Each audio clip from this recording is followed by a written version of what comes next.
Mas tem uma coisa do comunismo que eu concordo muito, e eles acertam muito.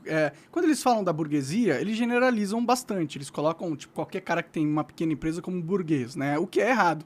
Mas se a gente quiser extrapolar esse termo e modificá-lo um pouco, e em vez de burguesia a gente coloca oligarquia ou globalismo, uma oligarquia globalista, né? Faz sentido, a gente tem realmente uma exploração do povo através dos donos do capital. Isso aí é realmente real, entendeu? Então, e é por isso que o comunismo tem tanta força, porque eles identificam um problema real da sociedade, entendeu? Se enquanto não houver uma revolução, não digo armada, mas uma revolução política, a gente nunca vai ser livre de verdade, porque os caras são donos do sistema e eles corromperam o sistema para que seja impossível a liberdade vencer. Tem algumas considerações a fazer em cima do que você falou. A primeira é que os comunistas não identificam o problema. Eles apontam sintomas. Mas se eles fossem identificar o problema, eles teriam que apontar as causas. Porque conhecer alguma coisa, já dizia ali Platão, Aristóteles, é conhecer as causas. Então, não tem dúvidas que existe uma exploração do povo pelos detentores de oligopólios e monopólios, por uma oligarquia que detém boa parcela do capital. Sem dúvidas, eu concordo com você. Aí a questão é, por que isso acontece? A verdade é que os comunistas foram financiados por esses mesmos donos do capital. O Lenin foi preparado para a Revolução Bolchevique pelos banqueiros na Suíça. Então foi esse mesmo grande capital que treinou os comunistas com o intuito de eliminar qualquer tipo de concorrência e concentrar ainda mais esse capital. Você vê, por exemplo, que o Fidel Castro foi treinado pelo George Soros e pelo Rockefeller. Então, o que acontece é o seguinte, eu lembro que veio aqui o Guilherme Freire. E o Guilherme Freire fez uma análise brilhante, como quase sempre ele faz, sobre a questão das classes na Índia, no hinduísmo.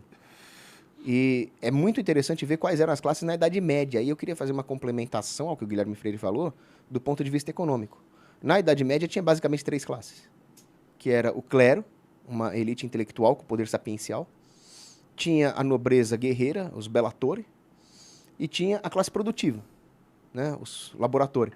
Só que não havia uma distinção entre o mercador rico e o mercador pobre e o agricultor, porque era tudo povo trabalhador. Quando começa a ter essa distinção de forma que o acúmulo quantitativo de capital faz com que se torne uma nova classe política? Quando o poder sapiencial do clero é relativizado pelas revoluções iluministas, nominalistas, liberais. Aí abandona-se a lei natural, aquela coisa da lei de Deus, uma ética absoluta, que existia no medievo cristão, e entra a ideia de contrato social. Vamos ter a legislação que vai refletir a vontade popular. Não tinha que ter vontade popular, tinha que ter obediência à lei de Deus. Nessas condições, o capital acaba adquirindo poder político, porque ele passa a comprar legisladores. A hora que não tem mais a lei absoluta de Deus, que é incomprável, para eles, para Deus as nossas obras são trapos, o capital passa a ter poder político. E nessa hora se forma a burguesia. E essa burguesia, quando ela passa a fazer lobby, ela se transforma não numa aristocracia, mas numa oligarquia. Uma oligarquia que usa o seu poder financeiro para explorar o povo. Mas não é uma questão de livre mercado. É a capacidade de comprar legisladores para passar por cima da lei natural, que preconiza o livre mercado e a propriedade privada, e começar a transformar a sociedade num regime de lobby, de regulações. E os bancos começam a ter uma liberdade que eles não deviam ter, que é a liberdade de dominar. A falsificar moeda, reserva fracionária. Eles não têm as reservas reais que eles dizem ter. Eles inventam dinheiro. Exatamente. Do ar. Eles tiram dinheiro do ar. A verdade é essa. Eles são mágicos. Você já sabe mais economia do que 90% dos doutores. Porra. Os caras são muito burros, então. Eles emitem moeda a partir do nada. Mas é aquilo, cara, economia é intuitivo, é sabedoria real. A verdade dia da quitanda, sabe que tem que poupar para depois gastar. As faculdades de economia nada mais são do que ferramentas ideológicas de controle social, né? Eles criam a cartilha dos economistas, que eles acreditam como verdade, e eles usam essas verdades para dominar o povo, né? Inclusive, uma das maiores críticas que eu tenho ao anarcocapitalismo é exatamente isso, porque, de certa forma, o anarcocapitalismo cumpre um papel para esses oligarcas. Não vejo como. Eles falam assim, não tem que ter regulação de nada, não tem que ter nada no Estado, não sei o que lá. E aí fica essa... Você não é um anarcocapitalista desse jeito, porque você foi pra política e tudo mais. Mas fica essa coisa de, tipo, política não, temos que fazer aqui o nosso, esquece o Estado é ruim, não presta. Enquanto isso, eles te tiraram boa parte do combate de pessoas que seriam eficazes em combater da luta.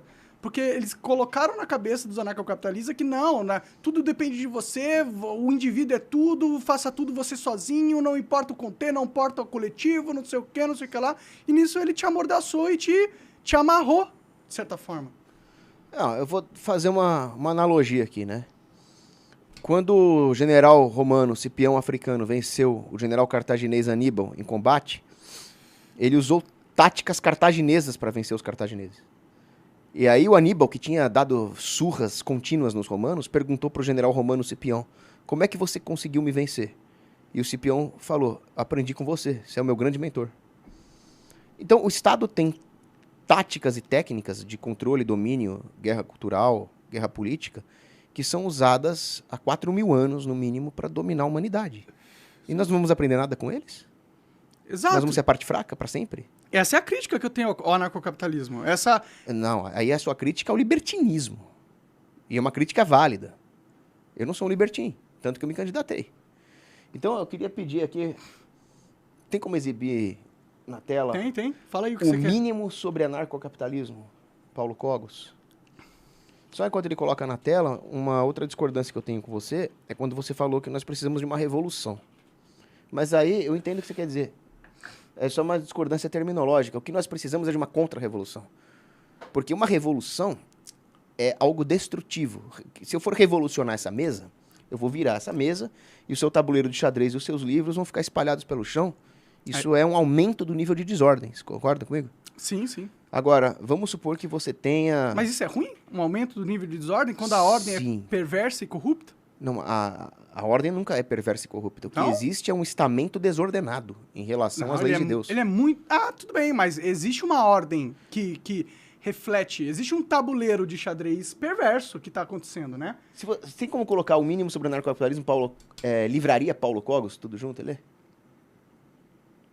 Porque eu ganho mais comissão se vocês comprarem direto da minha livraria, em vez da Globalista Amazon.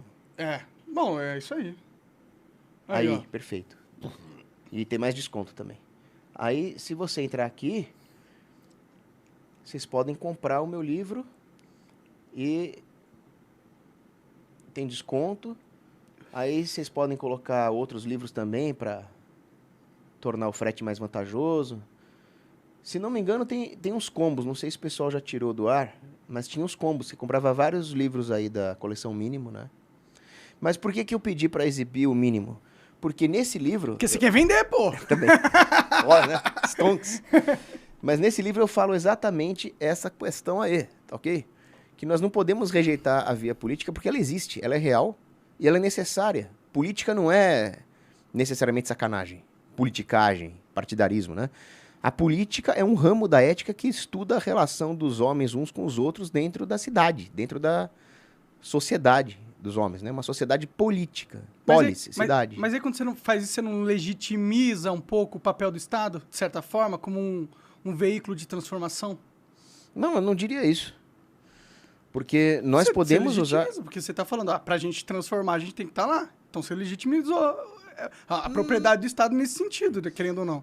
Não, porque quando eu me infiltro dentro do território inimigo, eu não estou legitimando o inimigo. Eu estou tentando destruir os meios de opressão por dentro. Não. É que, tipo, o Estado, ele atualmente é um meio de opressão, mas ele não é necessariamente, por essência, isso. Você pode ter um bom Estado, entendeu? Ou não, é impossível ter um bom Estado. Porque depende de como você concebe a palavra Estado. E isso eu explico no livro. Na concepção medieval, Estado era uma coisa passageira. Por exemplo, qual é o seu estado civil? Solteiro. Hoje eu estou solteiro. Você pode, no futuro, estar casado, estar viúvo, etc. Então, é algo contingente. Então, o Estado era como a sociedade estava organizada naquele momento. Não era algo absoluto, como hoje os governantes querem ser. que você não pode nem questionar o regime, senão você é acusado de atos anti aquele regime. Sim, sim. Mas é isso porque o Estado está numa Essa é a concepção moderna de situação Estado. podre, né? Então o problema não é nem o Estado.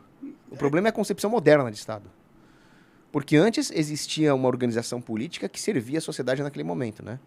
Agora não, agora existe a ideia do indivíduo servir aquele estamento político, é uma inversão total. Sim. Esse é o grande problema. Mijando no cachorro.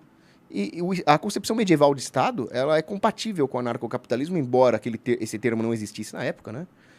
Porque o anarcocapitalismo, ele não é bagunça, putaria, ausência de governança, ausência de hierarquia ou de ordem.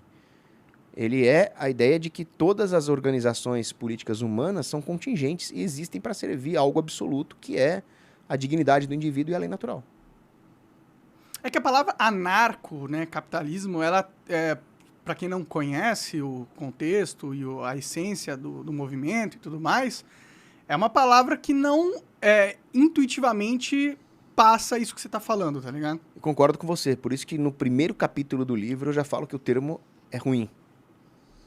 Porque anarcocapitalismo não é nem anarco e nem é capitalismo nesse sentido Moderno da coisa. Nesse sentido marxista do termo capitalista, né? De oligarquias oprimindo o povo.